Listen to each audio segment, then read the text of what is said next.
Ladies and gentlemen, today's going to be a short one because today we're looking at the dumbest Russian voyage that no one talks about by a content creator called BlueJay. I don't know much about this video. I know it takes place during the Russo-Japanese War, and it's a massive, it's called a dumb voyage, so it's got to be about something stupid, right? I think it's quite popular right now to talk about Russia doing dumb things with their military. If you don't know what I'm talking about, then if you're watching this video 3-4 years in the future and you don't know what I'm talking about, and you're like, hey, look at the date that this was published, and then, look up what happened in 2022 with Russia. So yeah, not much else to say. Let's get right into it. The dumbest Russian voyage that no one talks about from BlueJay. If you haven't already, please remember to like, comment, subscribe. It all helps the channel on the road to 1,000 subscribers. Thank you all very much. Let's get into it. There are an abundance of iconic combinations out there, like spaghetti and meatballs, a sorority girl in a white Jeep, or depression and alcoholism. But like US presidents and convertibles, not everything can be a match made in heaven. And as much as Mother Russia would love to dominate the high seas, nearly landlocked nations and stellar navies don't exactly go hand in hand. But for all the Russian Navy's dismal, underwhelming, pathetic lack of glory in the early 20th century, it's always important to look on the bright side. Like how it gives me good YouTube content. So actually, he makes a wonderful point. Russia, which has what? So this is the Black Sea here, the Pacific Ocean, the North Sea, everything. So it's surrounded by multiple bodies of water. And yet, I don't think that the Russian Navy has ever been effective. Ever. Right? I don't know. Maybe you guys can let me know in the comment section why that is. But yeah, isn't that kind of peculiar that... I don't know, maybe this is just a stereotype and it's not true. And if you dig into the history, it's more, just like how why was the Italian army so ineffective in World War II? But, kind of an interesting thing. Let's keep going. Like how it gives me good YouTube content. So on today's episode, I'm going to learn you all about the misadventures of the Russian Baltic Fleet.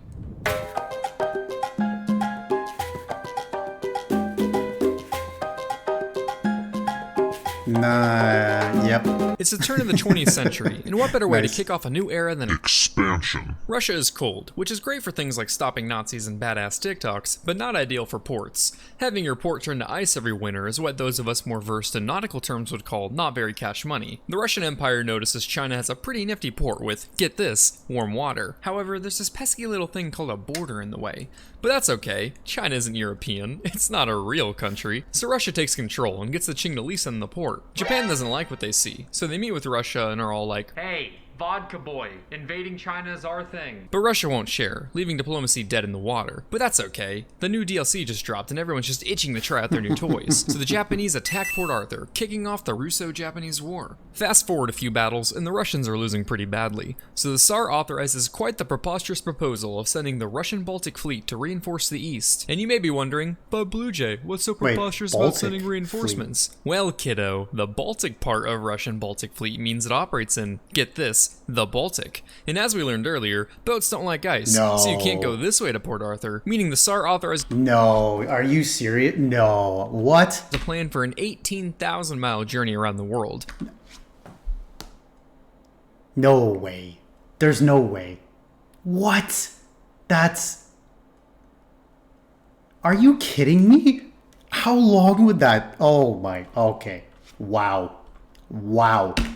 That's which all is I gotta say. 29,000 kilometers, yeah. or 1,140,480,000 gumballs. The voyage was also a logistical nightmare, as the Russians didn't have any holdings in Africa or South Asia to refuel along the way. Add that to the fact that the fleet spent months at a time frozen in port, so the crew of mostly uneducated peasants couldn't tell you the difference between a bowline knot and a porcelain pot. This group of inexperienced conscripts was put under the command of Admiral Rozhetsvensky, a man so prone to anger that his staff made sure to keep a large supply of binoculars at the ready due to how often he would throw them overboard. But hey, fuck it, what better way to learn than a trial by fire, right? So they set sail on their epic quest to turn the tide of the war and bring glory to the motherland.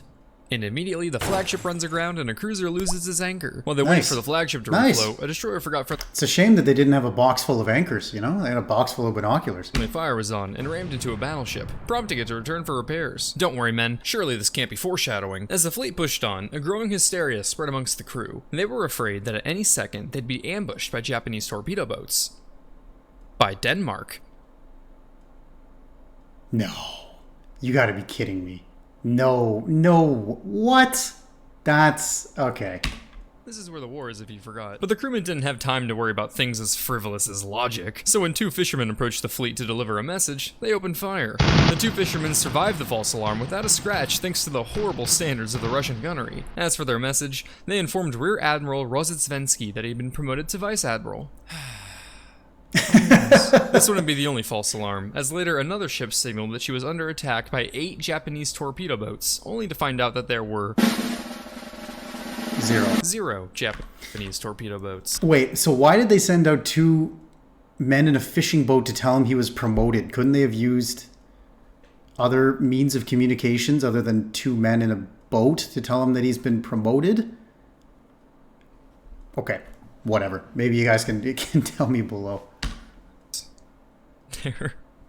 There was just nothing there. Having survived the Baltic, our heroes made their way towards Britain, where they encountered a small group of fishing trawlers at Dogger Bank.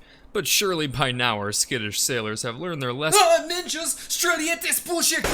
Chaos ensued as the Russians laid down hellfire upon the unsuspecting fishermen. The Russians are going bonkers. Some run around the deck aimlessly waving cutlasses to repel imaginary boarding parties, while others just cuddle up on the deck with life jackets, accepting their demise. Keep it up, men. These Japanese have horrendous aim, Igor. We haven't even taken a hit. But hey, at least this time we made sure they weren't fishermen first. We're shooting at fishermen, aren't we? Definitely a possibility, sir. Well, at least we didn't fire on our own ships, killing a sailor and Russian Orthodox priest.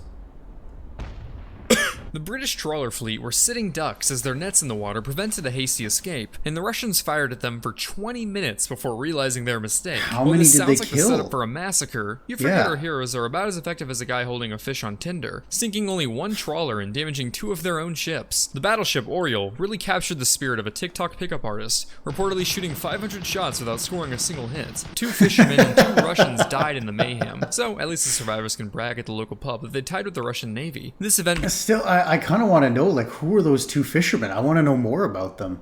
The Dogger Bank incident. Okay, I'm going to have to look that up because that's...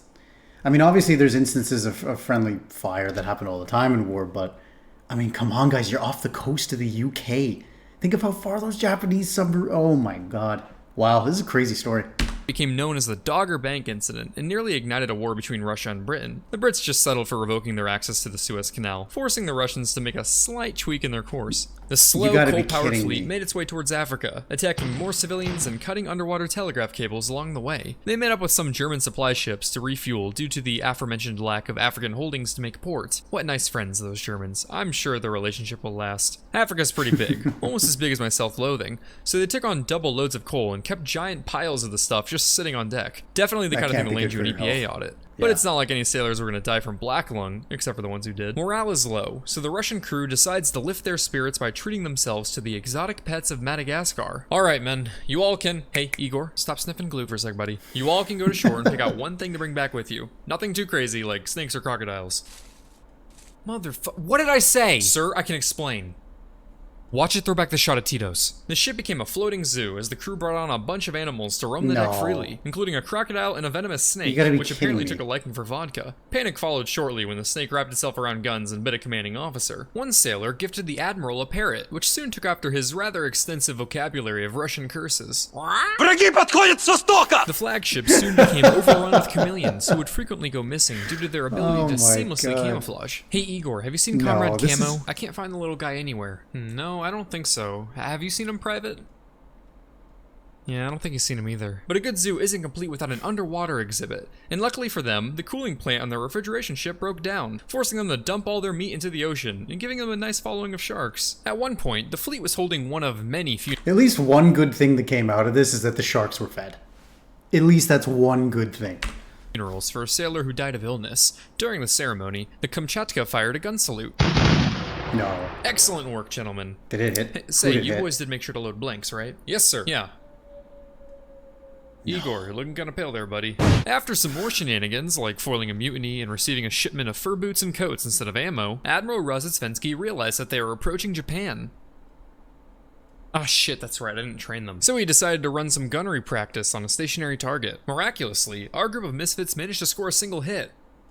on the ship towing the target. But hey, potato potato. At long last, the Baltic fleet closes in on Japan, approaching the Tsushima Strait during the night. The fleet extinguishes their lights to maintain stealth, all except for the Orel, which, as a hospital ship, kept them burning in accordance with the rules of war. The Orel comes upon a Japanese ship in the dark. And finally, after an extensive list of false alarms attacking fishermen and merchants alike across half of the high seas, they come across an actual Japanese vessel and determine it to be Russian. So they use their lights to communicate with it.